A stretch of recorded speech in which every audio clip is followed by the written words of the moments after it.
Bienvenue dans ce nouvel épisode des Chroniques d'une médium. Aujourd'hui, j'ai envie de te parler d'un sujet important parce qu'il touche à quelque chose que j'entends quasiment tous les jours pour être 100% honnête avec toi. Une phrase qui revient sans cesse, qu'on me demande sans cesse, cette question qu'on me pose dans les mails, dans mes lectures d'âme, dans les formations que je dispense et même parfois dans les conversations que j'ai avec des amis. Et cette phrase, c'est « Betty, j'aimerais tellement recevoir des signes. J'aimerais savoir si mes guides sont là. J'aimerais tellement avoir une preuve que tout ça existe. » Et à chaque fois, je souris parce qu'avec les années, j'ai compris quelque chose d'essentiel. Le problème, ce n'est pas que l'invisible ne nous parle pas. Le problème, c'est que nous ne reconnaissons pas son langage.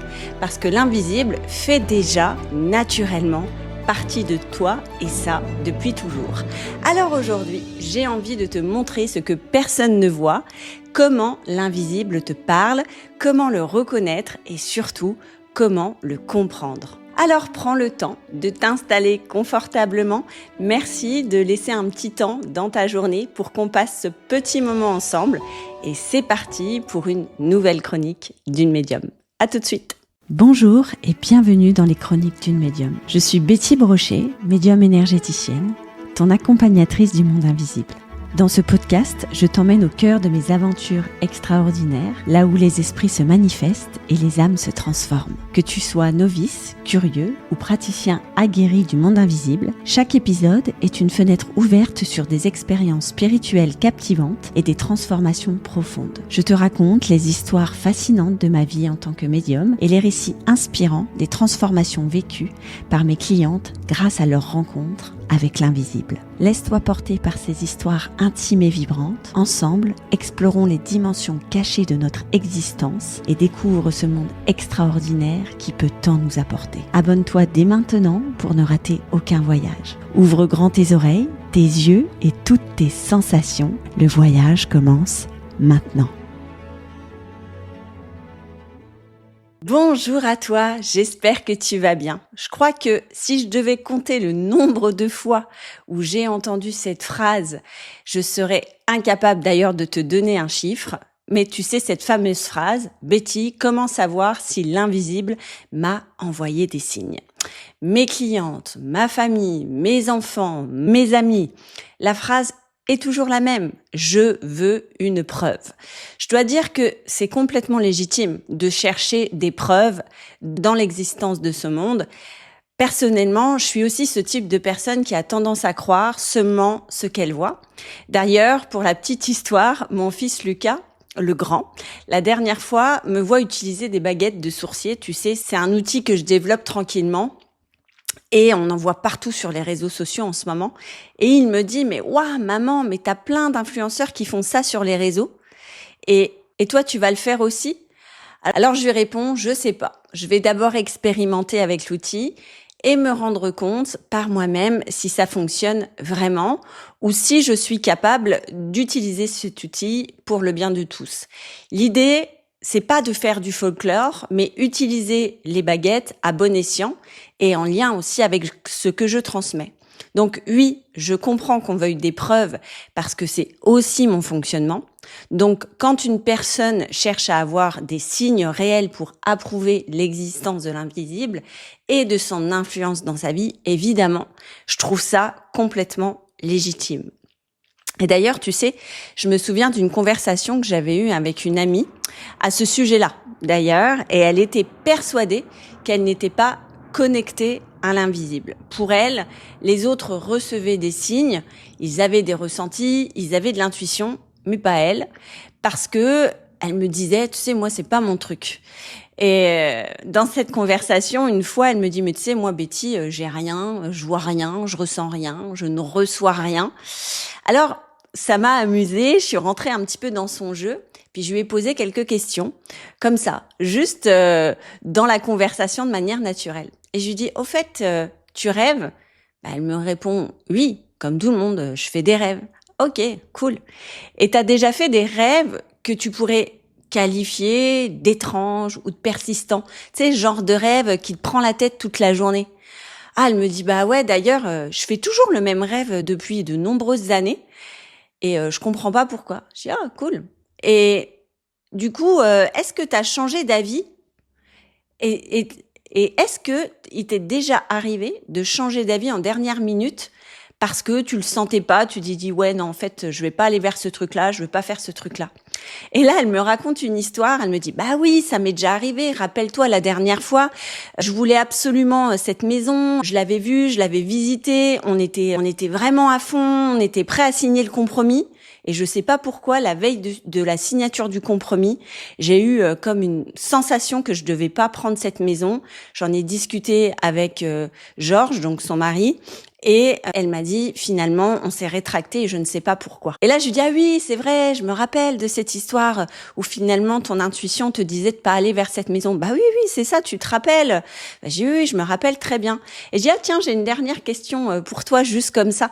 Ça t'est déjà arrivé de penser à une personne et genre 5 minutes, 10 minutes ou même dans la journée, on va dire, elle t'appelle. Elle me dit, mais ouais, clairement, ça m'arrive régulièrement. Et à ce moment-là, je lui ai répondu, ok, c'est cool. En fait, tu vois, tout ce qui t'arrive là, ça t'explique ça comment, tes rêves, cette intuition où tu dois pas aller vers ta maison, le fait qu'une personne t'appelle juste après que tu penses à elle. Et là, gros blanc. Et elle me dit, allez, va, arrête ton char, Betty, je suis pas médium, hein, sinon ça se saurait. Hein. Et là, j'éclate de rire. Et c'est tout, la conversation s'est arrêtée là. Et je suis partie, on est reparti dans notre repas à parler d'autre chose. Mais tu sais, toi qui m'écoutes, que très certainement, eh bien, c'était des signes que déjà mon amie avait ressenté, mais qu'elle ne comprenait pas. Et la réaction de mon amie, eh bien, c'est ce que font 80% des personnes avec qui je parle de ça, ou même les personnes dans leur quotidien. Elles commencent à avoir des preuves, mais là, à ce moment-là, quand il y a une forme de petite évidence qui apparaît sur est-ce que ça serait l'invisible qui me parle, la stratégie, c'est la fuite ou le figement, genre non, c'est pas possible, je ne peux pas être ce type de personne, je le saurais. Et comme toutes ces personnes, eh bien, mon amie pense qu'être connecté à l'invisible, c'est vivre des manifestations extraordinaires, tu sais, des connexions de dingue, où tu te réveilles en pleine nuit face à une âme qui te parle, ou un moment où tu es en transe et tu pars complètement en cacahuète. Et ça me fait beaucoup rire parce que l'invisible, il ne te parle surtout pas comme ça, surtout au début qui veut rentrer en connexion avec toi. Les guides cherchent à t'aider, ils cherchent à te soutenir, ils cherchent à te montrer le chemin et il n'y a aucune raison valable pour eux de te faire peur parce que leur objectif, c'est justement de t'aider et que tu puisses te connecter à eux. Alors, si tu as peur, bah, évidemment, tu vas fuir, tu vas te mettre dans un trou de souris et tu vas surtout pas chercher la connexion.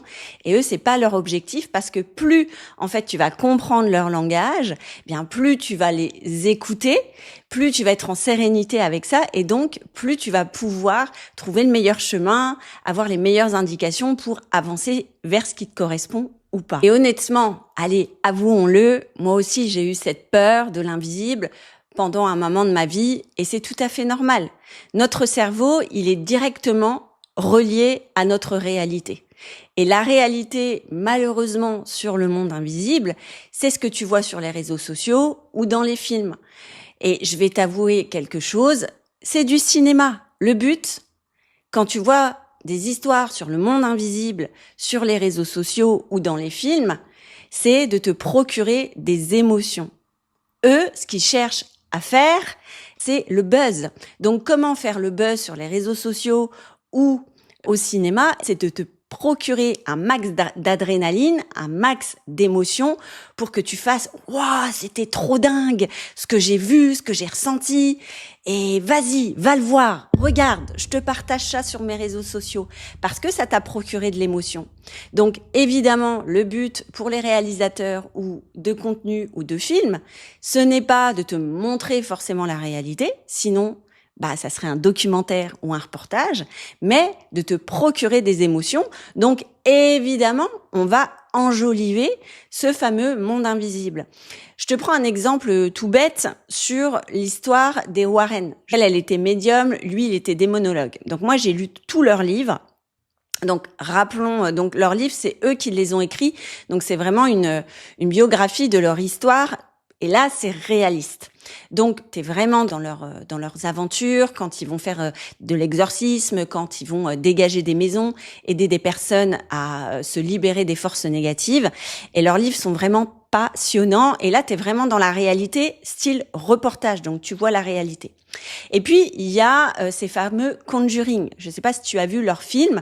Donc là, c'est réalisé dans le cinéma par des réalisateurs où ils ont pris leur histoire pour faire des films. Et évidemment, eh bien là, on a du cinéma, on n'a pas de la parodie, on va pas aller jusque-là, mais c'est là pour te donner des sensations. Donc, ce que tu vois finalement sur ces scènes de films n'est pas vraiment la réalité. Quand tu vas rencontrer par exemple un démon, on voit pas le démon dans la glace en fait. On le sent quand on est médium, on peut le sentir, on peut avoir une sensation étrange, on peut avoir des manifestations, mais de là à le voir face à toi, faudrait que tu sois sacrément connecté.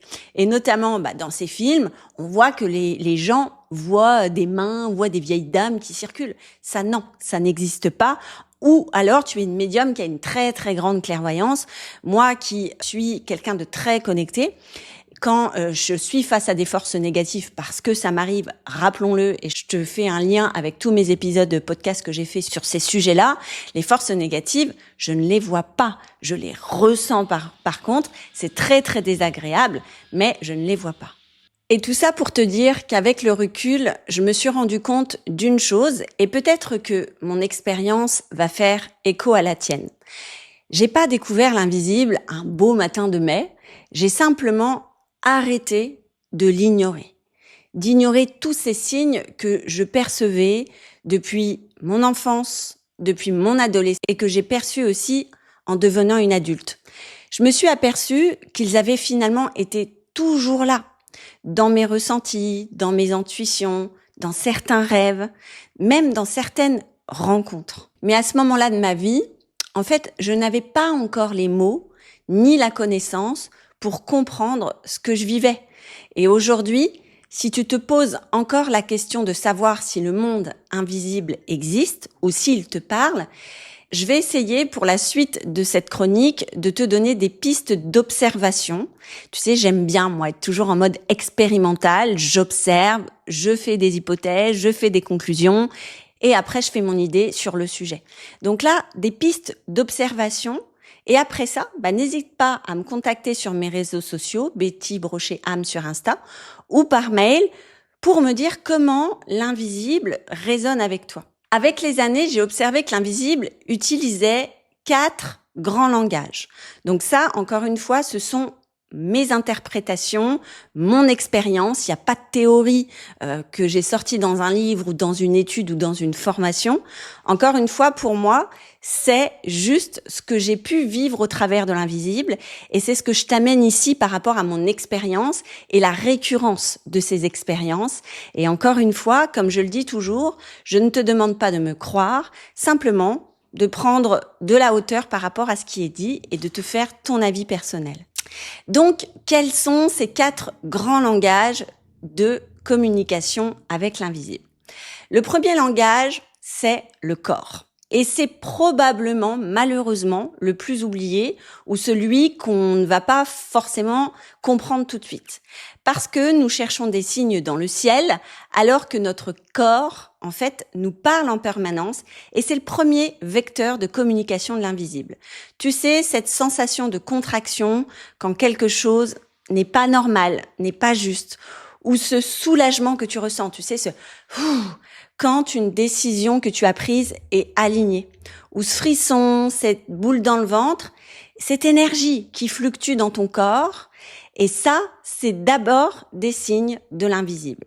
Le corps, rappelle-toi, c'est ton premier messager et ta première connexion entre toi et tes guides. Alors, dis-moi, est-ce que ton corps te parle souvent ? Si tu te connectes à lui, est-ce que tu as une douleur, par exemple, qui te revient régulièrement ou une sensation dans ton corps? Et dans quelle partie de ton corps exactement? Est-ce que tu savais qu'un problème de vessie, par exemple, est un problème de territoire? Quand on a mal à la vessie, c'est un signe de l'invisible. Alors quand je te parle de mal, c'est vraiment une récurrence, quelque chose de chronique. Donc dès l'instant où tu as quelque chose de chronique, c'est un signe de l'invisible qui vient te dire il y a quelque chose qui va pas. Alors qui est-ce qui te parle? Tes guides, ton corps émotionnel, peu importe finalement, mais c'est un indicateur qu'il y a quelque chose que tu dois changer dans ta vie. Ça, c'est un langage de l'invisible. Et si on revient à cette problématique de vessie, eh bien, cela veut dire que peut-être tu ne te sens pas bien chez toi ou que tu ne te sens pas à ta place. Et ça, c'est important d'aller regarder le signe invisible de tes mots. Il y a un livre qui est génial, le livre de Jacques Martel qui s'appelle « Dis-moi où tu as mal, je te dirai qui tu es », où tu as tout le langage invisible de ton corps et des mots de ton corps.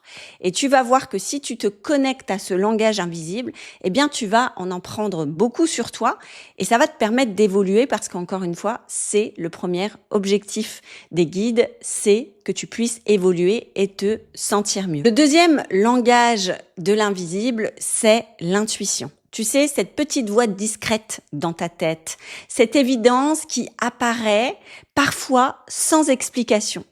Tu sais, mais tu ne sais pas pourquoi tu sais. Et ça, c'est un langage que l'invisible utilise beaucoup. Et d'ailleurs, est-ce que tu l'écoutes, cette petite voix? Elle est tellement discrète que moi-même, je ne l'entends pas toujours. Tu sais, des choses toutes bêtes parfois où j'entends « Allez, prends 2 sacs avant d'aller faire mes courses » et je me dis « Mais non, un suffira ». Et là, j'arrive à la caisse et effectivement, j'aurais eu besoin d'un 2e sac. Et c'est ça, en fait, ce petit langage, il est tout petit, il est tout subtil, mais c'est une intuition qui te permet, eh bien, dans ton quotidien, de te faciliter la vie, de faire les bons choix. Et je t'inviterai vraiment à l'écouter. D'ailleurs, est-ce que tu l'écoutes, toi, souvent, cette petite voix qui te dit ta conduite, qui te demande de faire certaines choses ou être dans une certaine énergie? Troisième langage de l'invisible, c'est celui des synchronicités.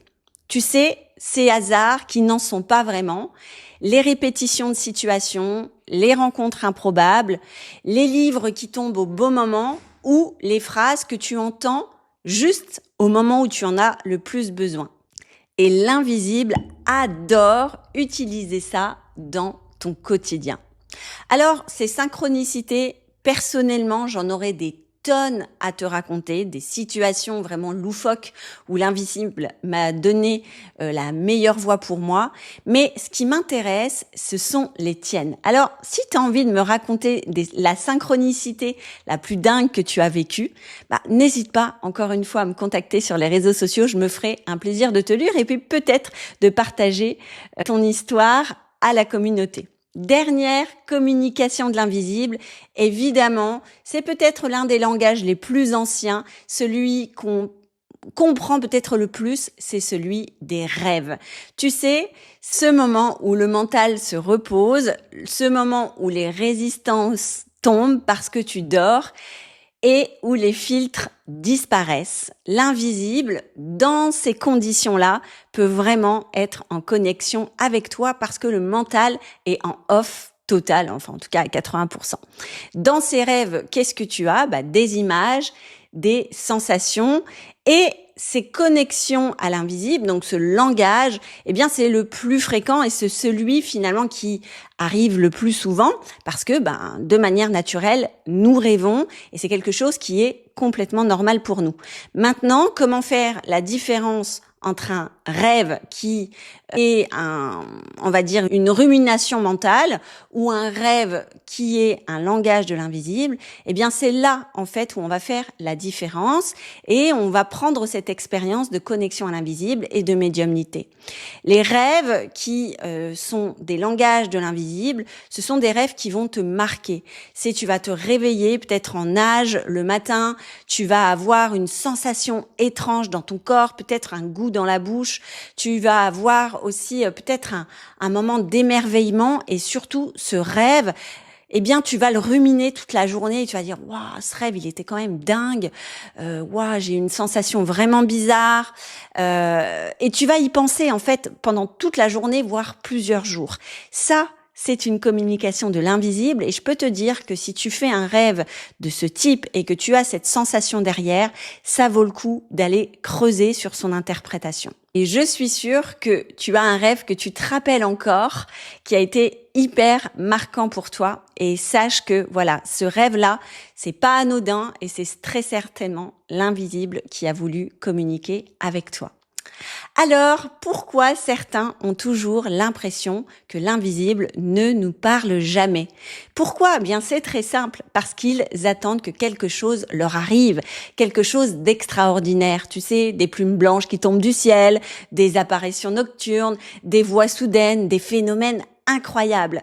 Mais ce que beaucoup ne comprennent pas, c'est que l'invisible est souvent beaucoup plus subtil que ça. C'est beaucoup plus simple, c'est beaucoup plus proche de toi. Je crois finalement que c'est là toute la beauté de la chose et toute la beauté de la connexion à l'invisible. Parce qu'au fond, les guides ne cherchent pas à attirer ton intention. Ils cherchent juste à éveiller ta conscience de manière subtile, de manière douce. Et aujourd'hui, après toutes ces années à accompagner des femmes, il y a une phrase qui résume parfaitement ma vision au sujet de cette communication avec l'invisible, c'est que l'invisible ne le cherche pas à l'extérieur. Il fait déjà partie de toi. Ce qu'on appelle l'intuition. Écoute-la. Ce qu'on appelle les synchronicités, observe-les. Ce qu'on appelle les rêves, cherche à les comprendre. Et quand tu vas prendre conscience de tout ça, c'est là que le monde autour de toi et à l'intérieur de toi va changer. Parce qu'à partir du moment où tu comprends tout ça, que tu arrêtes de chercher l'invisible à l'extérieur et que tu commences à l'écouter de l'intérieur, c'est là que finalement tu commences déjà à révéler la médium qui est en toi. Alors voilà, cette chronique touche déjà à sa fin et j'espère que désormais tu ressens davantage l'invisible à l'intérieur de toi et peut-être même à l'extérieur de toi. Et peut-être que tu dis « Waouh, Betty, effectivement, c'est ça la médiumnité et peut-être que moi aussi, j'ai le droit et je suis légitime à être médium. » Mais bien sûr, puisque tout le monde l'est, ne l'oublie pas. Je te souhaite une belle journée, une belle matinée, une belle soirée en fonction du moment où tu as écouté cette chronique. Je te dis à très bientôt pour un prochain épisode et en attendant, prends soin de ton âme et n'oublie pas que l'invisible fait partie de toi et que c'est ta nature profonde.